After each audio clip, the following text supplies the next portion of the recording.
Hello, I'm Dr. Nimisha Kumar. I am a consultant psychologist and CBT therapist. I am the director of Ascent Psychcare. I have been into CBT practice, research and training for last 15 years and have also been teaching at various places such as Jamia Millia Islamia University, Maulana Azad Medical College. I've also worked as a research assistant at All India Institute of Medical Sciences at the beginning of my career. And Ascent Psychcare is my own setup where we are into CBT treatment, cognitive behavioral therapy training and supervision, as well as research and innovation. What is cognitive behavioral therapy? Everybody hears a lot about cognitive behavioral therapy, but I will try to put it in very simple words what the approach is. So cognitive behavioral therapy is based on the cognitive model as propounded by Aaron Beck in the 1960s. CBT is the leading form of psychotherapy practiced all over the world. It is an evidence-based therapy, which essentially means that it has a huge amount of research evidence to its credit, and it has been found to be effective in a variety of psychological, psychiatric disorders, as well as in a host of chronic physical conditions and everyday mood upsets, problems related with anger, anxiety, depression. It is a very simple approach, and I think that's one of the main reasons why it is so famous and sought after the world over, because it's easy to train people in the use of cognitive behavioral therapy and to help people alleviate their psychological suffering. So the main idea behind cognitive behavioral therapy is that we are all a victim of our perceptions and not really of the external events in our life. So whatever may be happening in our life, in our personal, social, occupational arenas, it's the perception, how we make sense of different things based on our belief systems, which is responsible for our emotional as well as behavioral reactions. So the idea is that if you are more aware of your perceptions and belief systems, and then you can make adequate changes in those, then you can also sort of turn your behavior and emotions into more adaptive ones, and then become more well adjusted and psychologically healthy in your life. So it's very easy to say that change your beliefs, while you might be feeling that it is other people or the circumstances in the environment which warrant your reactions and which validate sort of the way that you feel and behave. But the thing to understand is that when you behave in a way that is harmful to you as well as to other people, it is sort of a very costly affair. So in cognitive behavioral therapy, we not only work with cognitive restructuring, which basically means bringing about changes in perception and belief systems, but we also work with problem solving. So the aspects in your life which cannot be changed and which are realistic, then how do you deal with them?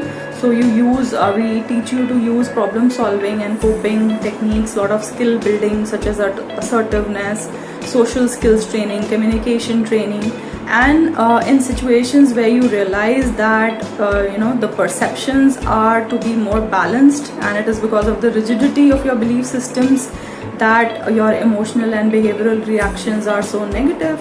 In that scenario, cognitive restructuring is a very healthy and effective approach. CBT, we use a variety of cognitive, emotional and behavioral interventions to bring about changes in the person's perception and the way that they make sense of their experiences, and then the way they react to events and circumstances in their life.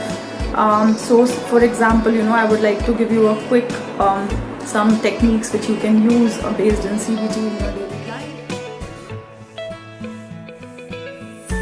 So one of the techniques I find very powerful is catching your automatic thoughts. So now, what are automatic thoughts? Automatic thoughts are these pop-up thoughts that come into our head whenever we are in a situation. So how do you become aware of these automatic thoughts? You would suddenly notice a change in your emotion.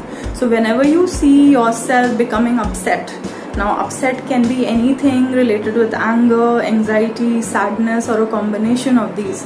As soon as you see yourself getting upset, you need to ask yourself, what just went on in my head? What does the situation mean to me?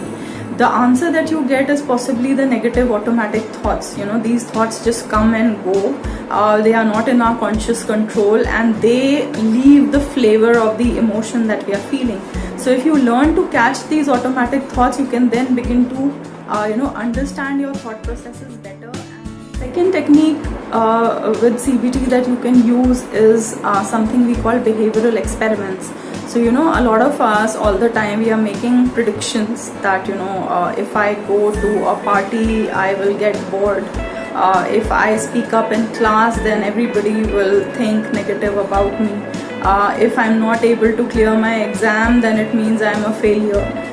If I try to speak to somebody, then they will ignore me. So we tend to make various predictions in our everyday life, and cognitive behavioral therapy actually teaches us to test out these predictions and assumptions in daily life. So we set up behavioral experiments. What you can do is whatever belief or assumption that you hold, you can actually go ahead in your real life and test it out by going ahead and doing that very thing which you are scared of. Now once you do that, you realize that the outcomes are very different from what you had thought, and consequently that can bring about a big change in your perception and belief system about other people and events. Simple technique in CBT is based on something called the cognitive specificity hypothesis. So if you notice your emotional reactions on a daily basis, you will realize that whenever there is a feeling of loss or something that has not gone on well, you seem to develop sadness. While when you have this feeling of being invalidated or some injustice done to you or a goal being blocked, you being treated unfairly, then the emotion is that of anger. While if you feel that something bad is going to happen and you're not very sure what, but you feel on edge, and that is the emotion of anxiety. So the cognitive specificity hypothesis says that some emotions go with certain kinds of thoughts. So if you are to change your emotions, the evidence that you can look for is that the minute the emotion dies down or the event expires or finishes, you will notice that you can no longer access those negative thoughts related to that emotion. So this is a very powerful evidence of the connection between negative thoughts and feelings, which you can observe in your daily life.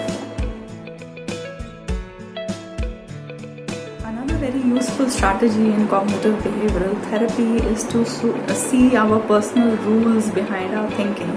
Right, so we all are very habitual in using a lot of musts and shoulds, and life should be like this, other people should treat me like this, if I am not successful it means I am a failure.